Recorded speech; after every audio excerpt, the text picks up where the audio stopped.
भाई लोग बिहार में 38 गो जिला बा, बहुत लोग पढ़े वाला बा, लेकिन बहुत लोग के पता नहीं के कि 38 जिला कौन कौन बा। आ कभी ट्राई भी नहीं के लोग कैले, कोशिश भी ना करला लोग कि तनी जान लिया कि 38 जिला कौन बा। अच्छा ठीक बा, याद नहीं के हो तो अलग बात बा, याद करहूं के तो चाहिए। याद नहीं के हो तो कामना तरीका से याद कर जाई, एकरा बारे में हम बताते हैं। अगर अच्छा लगे तो फॉलो कैला भी जरूरी बा, ना लगे तो कोनो दिक्कत के बात नहीं है। 38 गो जिला के कैसे कैसे याद रखल जाई, ये चीज जरूरी बा। आ खासकर बिहार एसआई के जब जे भी फॉर्म भरले बा ओकरा खातिर तो बिहार के बारे में जानकारी होखल जरूरी ही बा। और सबसे पहले तो जिला कंफर्म करे के पड़ी, जिला के मैप में देखल जाई, लेकिन मैप अभी तो ना बताएं, लेकिन मैप में भी देखल जाई कि कौन स्थान कहाँ बा, मैप में कहाँ कहाँ कौन सा जिला स्थित बा। तो बाद में बात के बात बा। अभी फिलहाल 38 को जिला कौन कौन बा याद करे के सिस्टमेटिक ढंग अगर पता हो जाए तो कबो याद रही और कबो भी आप सुना सकते हैं। तो चले क्या, सबसे पहले अगर 38 जिला के याद रखे के मानो तो हम ट्रिक भी बताएं, कुछ कुछ के ट्रिक भी बा और ट्रिक से भी याद हो सकता। कुछ के ऐसे याद कर सकता नहीं सब। दो तीन गो तरीका बताएं जौना से बिल्कुल 38 जिला याद हो जाए। थोड़ा सा लेकिन दिमाग लगावे के पड़ी और थोड़ा सा मेहनत करे के पड़ी, साफे न्यूट्रल भइला से काम ना चली। तो चले क्या, 38 को जिला कैसे याद कर जाओ, अब कैसे याद कर जाओ तो बता देते हैं। सबसे पहले का कि याद करे के तरीका एक बा कि जितना भी जिला बनी ओकरा के ए टू जेड लिख लिया। जितना जिला बा ओकरा के ए टू जेड लिख लिया। अगर ए टू जेड लिखा जाए तो 38 जिला आ जाए। तो ए टू जेड के सिस्टमेटिक फॉर्म में हम अगर दिखाएं तो सबसे पहले ए से देख लेते हैं सर। ए से अररिया, अरवल, औरंगाबाद, तीन गो नाम ए से आई, ठीक बा, अररिया, अरवल, औरंगाबाद। बी से हुए अगर बात कर जाओ,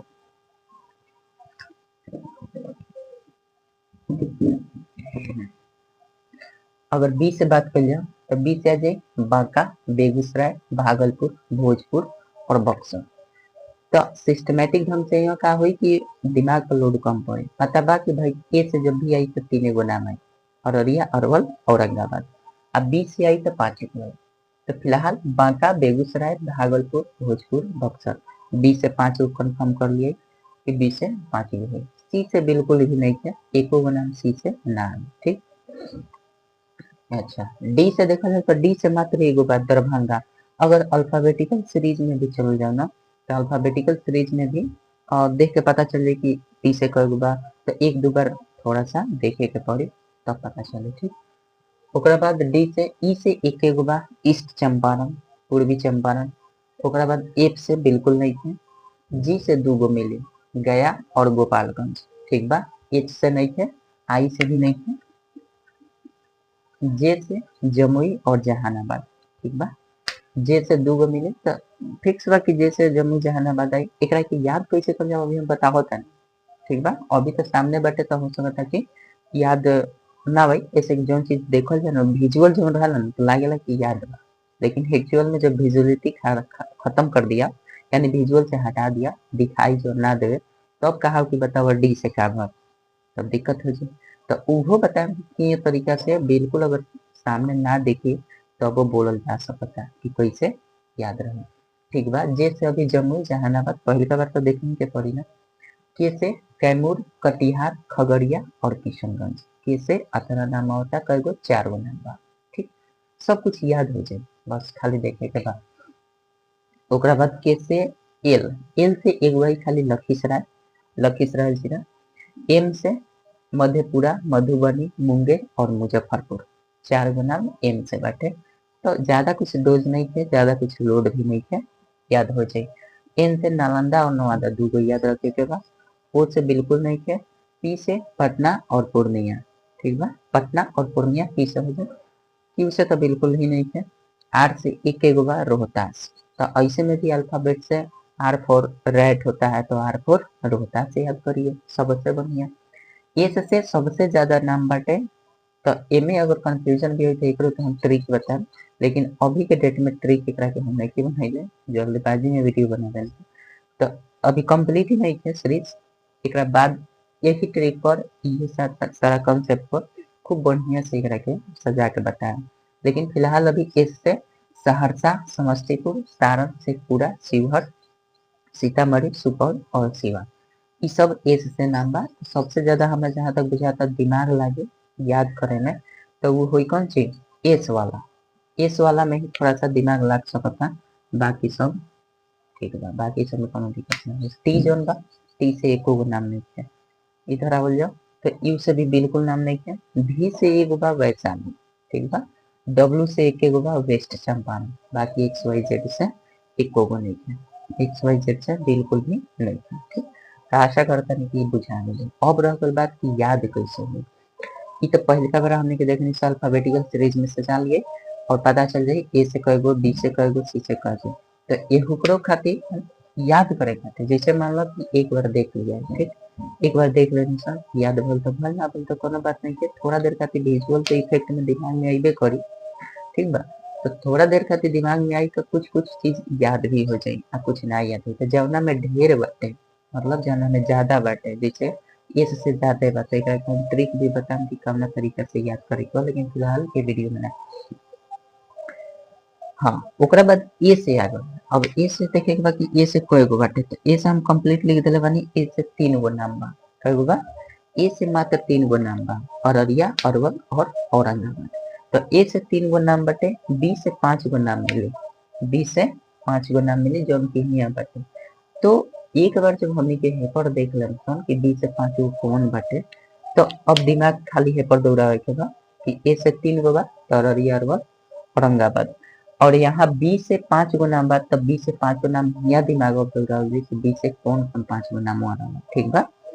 तो एक तरीका से है पांचों नाम अगर हमनी के बोले के कोशिश करम सन कि बी से भागलपुर, बांका, बेगूसराय, ऐसे बक्सर, भोजपुर बोलम स तो याद हो जाई, ठीक बा। अगर एको गो कम हो जाए तो फिर जाकर लिस्ट में देखल जाए कि कौन हमनी के ना बोल पैनी है सब, ठीक। तो ए तरीका से बी से बिल्कुल याद हो जाए। तो 3 गो, 5 गो, 8 गो तो ऐसा ही याद होगा, ठीक। ऐसा ही हमने के सी से तो बिल्कुल ही नहीं है, तो सी से सोचा ही के नहीं है, ठीक। डी से हमरा एगो बोले के बाद, डी से दरभंगा हुई तो डी से हम एगो बोल देने आराम से, डी से भी काम हो जाए। ओकरा बाद ई से ईस्ट चंपारण बाटे, पूर्वी चंपारण के बोलदम से ईस्ट चंपारण। तो ए से एक एगो बोले के बाद, ई से हो गल एगो, एफ से बिल्कुल ही नहीं है। जी से 2 गो बा, जी से 2 गो कौन कौन है, गया और गोपालगंज। ये तो पता बाटे, गया गोपालगंज ना याद हो तो हेदे बाटे, आराम से लिस्ट में देख लेला के काम बा, याद हो जाए। कोनो दिक्कत वाला बात हमरा देखे से नहीं लागत। ओकरा बाद का बा, यहाँ देखिए, ओकरा बाद एच से बिल्कुल नहीं है। ओकरा बाद आई से का बा, आई से बिल्कुल नहीं है। फिर जे से का बा, जे से 2 गो बा, जमुई और जहानाबाद, ठीक बा। जे से जमुई और जहानाबाद होते बा, जमुई और जहानाबाद। ऐसे आसानी से याद हो जाए, हमरा नहीं लागत कि याद ना होई। के से यहाँ बा कैमूर, के से कैमूर और कटिहार, खगड़िया, किशनगंज। ऊपर चारों लिस्ट में देख लेला काम बा जो नहीं के याद हो, ठीक बा। वही बा एल से लखीसराय, एगो बाटे तो काहे ना याद होई, तो हमरे याद बा, तो याद होइए जाई। ओकरा बाद एम से बाटे 4 गो, एम से 4 गो बा, मधेपुरा, मधुबनी और यहाँ बाटे मुंगेर और मुजफ्फरपुर, ठीक बा। तो 4 गो हेदे नाम बाटे, केने केने केने केने केने हेदे। तो इहो से याद हो जाए। एम से, एन से नालंदा और एगो बा नवादा, नवादा जिला और नालंदा जिला, तो ये बिहार के जिला है। तो एन से हो जाए, ओ से बिल्कुल भी नहीं है। पी से 2 गो बा, पटना और पूर्णिया। ऐसा ही अल्फाबेट में बहुत सारा याद हो जाए, ठीक बा। तो अल्फाबेटिकल बोले के प्रयास करिए तो सब याद हो जाए, और 30 जिला के नाम कोई भी रख सकता है, एमे कोनो दिक्कत नहीं है। अच्छा, ओकरा बाद का बा, पी से पटना, पूर्णिया हो गल। क्यू से हइले नहीं के, आर से एक गो बाटे, तो आर से कौन हुई भाई, रोहतास, ठीक बा। आर से रोहतास जिला हो जाए। एस से 8 गो बा। एक और हम तरीका बताएं, ट्रिक भी बताएं कि ये याद करे के बा, लेकिन आज ना, आज के वीडियो में ना कैसे ट्रिक वो नहीं देना कहीं, अभी जस्ट लिखबे कहीं है बतावता है।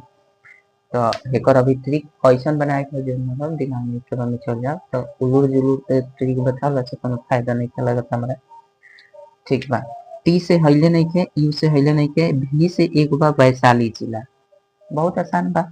वैशाली जिला हमें लिस्ट में देखते नहीं के, लेकिन फिर भी एक आध गो जोन बाटे हमरा लिखते समय में याद हो गया। रह गल जौन कुछ लिस्ट में ज्यादा बा जमना से तुम्हें थोड़ा सा कंफ्यूजन होता तो ओकरा के देख लिए काम हो जाए। डब्ल्यू से एगो बटे वेस्ट चंपारण, एगो रहा ईस्ट चंपारण, एगो वेस्ट चंपारण, यानी पश्चिमी चंपारण और पुरनका पहिलका जो होला ईस्ट चंपारण मतलब पूर्वी चंपारण, दूगो जिला वो ठीक बा। ओकरा बाद एक्स वाई जेड से हइले नइखे तो ऐसा ही जौन एगो दूगो वाला बाटे उ तो ऐसा ही याद बाटे। रह गल जौन ज्यादा बाटे ओकरा के कई तरीका से याद कर जाएगा। पहलका तरीका तो रहल कि हमें कि जैसे 20 से 5 गो बोले के बाद तो 20 से 5 गो अगर माइंड में होता तो बोल दिए, लिस्ट देख ले बनी सब माइंड में होता बोला जी। अगर लिस्ट नहीं याद रहत तो एक तरीका एगो और बा, कैसे तरीका है देवा। जैसे हमनी के कहनी सन कि अरे बा बेग बक्सा उठाए आ भोजपुर भाग के जाए, ई तरीके याद रखिएगा। अरे बा बेग बक्सा उठाए और भोजपुर भाग के जाए, तो बेग बक्सा उठाए आ भोजपुर भाग के जाए इहो एगो तरीके बा। तो अरे बाग का मतलब बाग से हो जाए बांका जिला। आ बेग बक्सा उठाए, बेग मतलब बेगूसराय, आ बक्सा मतलब बक्सर, ठीक है। तो बेग माने बेगूसराय, आ बक्सा माने बक्सर। बेग अरे बा बेग बक्सा उठाए आ भोजपुर भाग के जाए, तो ये से याद हो जाए 3 गो। बाग अरे बाग मतलब बांका जिला, आ बेग मतलब बेगूसराय, आ बक्सा मतलब बक्सर जिला, आ भाग उठाए आ भोजपुर भाग के जाए, तो भोजपुर तो ऐसा ही बोला गल एगो, तो भोजपुर ऐसा ही हो जाए। अब भोजपुर भाग के जाए, भाग मतलब भागलपुर, तो ऐसा ही याद हो जाए। हमें नहीं लागत कि याद ना हुई। तो ऐसा हूँ अगर लिस्ट में दिमाग डायरेक्ट काम करता तो 20 से 5 गो बोले के बाद तो जौन बोला था तौन बोला था, नहीं तो बोला तो लिस्ट में देख लेला कि काम बा ओहू से याद हो जाए। अगर ओहू से नहीं के याद हो तो कथी से याद हुई, अरे बा बेग बक्सा उठाए आ भोजपुरी भाग के जाए, बस एहू से याद हो सकता। तो 5 गो जौन बाटे तवना खातिर तो ट्रिक हो सकता बन सकता, कैसे ढेर बाटे तो बना ट्रिक से याद करे के पड़ी। कोनो एगो याद हो जाए के चाहिए, एक दो बार बोल देला से याद हो जाए। अरे बा बेग बक्सा उठाए आ भोजपुर भाग के जाए, ठीक। आगे वही बाटे कौन बा, अच्छा ई तो ठीक बा। ओकरा बाद हिया बाटे 4 गो में नाम बाटे के से कैमूर, कटिहार, खगड़िया और किशनगंज। तो एहू में 4 गो बाटे, अगर इहू नहीं के याद हो तो लिस्ट में नाम देखल जाए के से हमरा कई गो बोले के बा भैया, यानी के रहलक ह के से 4 गो बोले के रहला। अगर लिस्ट से देख के दिमाग पर आवता तो ठीक बा, आ नइखे आवत तबो ठीक बा। कैसे कहे से ट्रिक एकर बा, कय गो काटी किसन खा जेबे। जैसे कोनो फल उल होके चाहे कुछ भी होके तो कहा था अगला व्यक्ति कहता कि कय गो किसन काट के खा जेबे, ऐसे तो कय गो किसन काट के खा जेबे। तो एकर माने कय से मतलब कैमूर जिला, ठीक बा। काटी मतलब कटिहार, कय गो काटी किसन, किसन से किशनगंज, और खा जेबे खा मतलब खगड़िया। ऐसे याद हो जाए कि कय गो काटी किसन खा जेबे। हई का रहलक ह, अरे बा बेग बक्सा उठाए आ बक्सर भाग के जाने से 4 गो नाम याद होगा, 4 गो है याद, 8 गो तो ऐसा ही याद होगा। कय गो काटी किशन खा लीजिए, ठीक बताइए। तो 4 गो नाम याद हो जाए। आशा करो तनी कि बुझात हुई बात, आ ना बुझात हुई तो कोनो बात नहीं के लिस्ट से देख के याद हो जाए। ओकरा बाद अगर फिर भी हियां बाटे 4 गो हियां वो बाटे मधेपुरा, मधुबनी, मुंगेर और मुजफ्फरपुर, 4 गो नाम हमरा बुझाता कि लिस्ट से याद हो जाए। देख के चाहिए 4 गो रट दिए तो याद हो जाए के चाहिए। अगर फिर भी नहीं के याद होत ना तो कोनो बात नहीं के, तो लिखले बानी हम मधे मधु मूंग मुझ, ये 4 गो नाम ऐसे याद रखिएगा। मधे मधे मधु, पहले मधे फिर मधे, दोनों के मतलब मधे होला जो मधुमक्खी जो छत्ता लगा वैसा, ओकरे के मधु कहने छै। तो वही में एगो एक बार मधे कहाई, एक बार मधु कहाई। ओकरा बाद मूंग, मूंग के दाल जोन खाने सन आ ओकरा बाद मुझ, मुझ बिहार में हमनी के बोले छै खरपतवार जब चान जाला ने झूर झूर जैसे को बोले सन, ओकरा के मुझे कहने सन। तो अनावश्यक खरपतवार के ही हमनी के मुझ कहने सन बिहार में। तो ओ से भी याद रही मधे मधु मूंग मुझ। तो मधे मतलब मधेपुरा, मधु मतलब मधुबनी, और मूंग मतलब मुंगेर जिला, और मुझ मतलब मुजफ्फरपुर। तो एहू से याद हो सकता 4 गो। तो अगर हई ट्रिक याद रखल जाए तो देखिए इसमें 4 गो ट्रिक जब याद कर जाए तो उससे बढ़िया बाकी 4 गो लिस्ट में नहीं याद हो जाए। एगो अच्छा रही तो हमरा देखे से हाँ ये ठीक बा कि हेमे के 4 गो आके 4 गो हेउज याद करे पड़ी मधु मधु मूंग मुझ 4 गो है पूरा पूरा याद तो जैसे मन वैसे याद हो सकता है ठीक बा तो ये हो जाए 2 गो एकरा खातिर बनल का तो एकरा खातिर 2 गो खातिर बना देनी ना अगर पी से जब भी आए तो पप्पू कहिएगा बस पप्पू ऐसे में भी राहुल गांधी के पप्पू लोग कहे ना ठीक बा राहुल गांधी के पप्पू लोग कहे ना तो पप्पू से याद हो जाए पीए से पटना और पीयू से पूर्णिया ऐसे में भी वैसे भी 2 गो बाटे तो एकरा खातिर ट्रिक का बना दे एकरा खातिर ट्रिक हम बनाने की कोशिश करता नहीं कैसे 4 गो बाटे सॉरी 8 गो बाटे नाम तो 8 गो नाम खातिर थोड़ा ट्रिक अच्छा से बनी तो अच्छा रही तो फिर से क्या अभी लिखले भी बढ़िया से नहीं थे तो बढ़िया से लिख के एक दिन दूसरा वीडियो में समझाने की कोशिश कर कि ताकि बढ़िया से समझ में आ जाओ और याद हो वैसे भी समझ में आ गई आइडिया लग गई देखे से पहले कोनो भी प्रकार की अगर दिक्कत होगी तो बताना की जरूरत बा कहीं से दिक्कत ना होगी चाहिए और आज के बाद हमारा भी था कि 1 से 2 बार अगर वीडियो केहू भी देख ली होते चूंकि लड़को देख ली तो बिहार के 30 जिला याद हो जाएगी चाहिए ठीक बा एक बार लेकिन देखे के पड़ी एक बार में हमारा फिक्स बा कि एक बार में 75% जरूर दिमाग पर आ जाए अगर हाँ पहले से कोनो भी व्यक्ति बिहार के इस सब जगह के नाम जानत होके तो एक बार भी ट्रेवल कैले होके बिहार में तो ओकरा लगभग मतलब ये नाम से वाकिफ हो जैसे सहरसा समस्तीपुर सांसदपुर ये सब जिला से वाकिफ जरूर हुई या फिर न्यूज पेपर पढ़त हुई तो जरूरी सब पहले सबसे ज्यादा दिक्कत केकरा हुई जेकरा इहो पता नहीं है कि सहरसा भी नाम कोनो बा जिला चाहे कोनो जगह के नाम बा सारण जिला में तो आदमी जे रहता ओकरा पता हुई से पूरा जिला में जे भी रहते ओकरा पता हुई जे जौना जिला में रहते हुई ओकरा तो पता होते हुई होइले हो लेकिन ओकरा अतिरिक्त भी कोनो और जिला बा अगर ना सुनले हुई पहिलका बेर नाम सुनत हुई तो ओकरा खातिर हो सकता है कि 1-2 बार में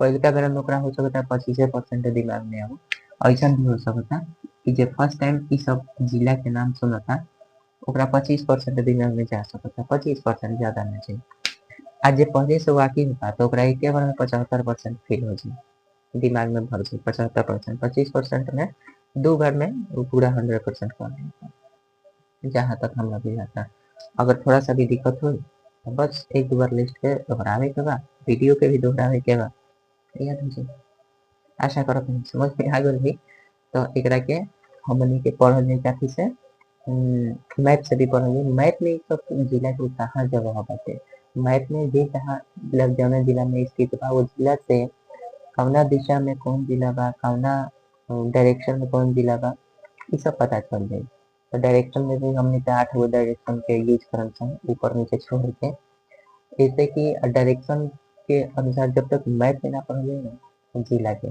तब तक याद अच्छा से हो ना याद रखबो करी तो कोनो चीज प्रैक्टिकली ना समझता है कि हमने के जाए के कहाँ बा अब कभी कभी ऐसा भी होला कि कहीं कहीं जाए ही के रहला तो गूगल पर सर्च करे के पड़ला कि यहाँ से आप चले जाए तो उस चीज के थोड़ा सा डायरेक्शन भी पता होके के चाहिए कौना डायरेक्शन में जिला से केने जाइए कौना जिला में जैसे हमारे नहीं पूर्वी चंपारण में सपोज कर कि हम पूर्वी चंपारण में आ गए तो पूर्वी चंपारण से हमें आगे के बाद सारण तक सारण जिला तक तो हमें किने जाए के पड़ी दक्षिण जाए के पड़ी कि उत्तर जाए के पड़ी कि पूर्व जाए के पड़ी कि पश्चिम जाए के पड़ी सपोज करो कि हम पूर्वी चंपारण जिला में बानी ठीक बा तो पूर्वी चंपारण जिला से हम खाली डायरेक्शन पूछत नहीं कि हमें सारण जिला में जाए के बा ठीक बा पूर्वी चंपारण से सारण जिला में जाए के बा तो सारण जिला में हम काला डायरेक्शन में जाए उत्तर पड़े जाए कि दक्षिण पड़े जाए कि पूर्व पड़े जाए कि पश्चिम पड़े जाए तो ये पता होके के चाहिए तो ये कैसे पता चली कि याद कैला से पता ना चली ना तो हो गई छुट्टी एकरा के मैथ से समझेंगे तो मैथ में जब बनी ना तो मैथ में बताएं तो सारा डायरेक्शन क्लियर हो जाए कोनो दिक्कत ना है जब फर्स्ट टाइम भी अगर वीडियो देखता ओकरा खूब बढ़िया समझ में आए आज जे ना देखे जब भोजपुरी जाने तो ओकरे ज्यादा समझ में आई हिंदी वाला के थोड़ा सा दिक्कत हो ये कि भाषा के प्रॉब्लम हो सकता तो भोजपुरी बोलत टाइम तो भोजपुरी वाला में ज्यादा समझे ठीक बा मिलल जाए नेक्स्ट वीडियो में एकरे के बढ़िया सुचारू रूप से थोड़ा बड़ा बड़ा लिख के थोड़ा अच्छा से समझा के एकरा के बता एक साथ ही साथ एकरा के ट्रिकली भी बता ओकरा बाद मैप वाला भी प्रयास करिए मैप वाला भी जान के और डायरेक्शन जाना भी कौन डायरेक्शन में जाइए तो कौन जिला में प्रवेश करिए तो ये सब बहुत सारा बाटे तो ये अगर बिहार सही के तैयारी करता सब है जे भी करता तो ओकरा तो बेसिक जानकारी हो कहीं के चाहिए ना तो कोनो फायदा नहीं है सब तो इ चीज डायरेक्शन बहुत जरूरी बाटे। और प्रशासनिक विभाग के जब इ चीज बा तो प्रशासनिक विभाग में तो इ सारा कुछ ज्यादा हो जरूरी बा। ठीक बा, मिलत तनी नेक्स्ट वीडियो में, तब तक खातिर जय हिंद, जय भारत।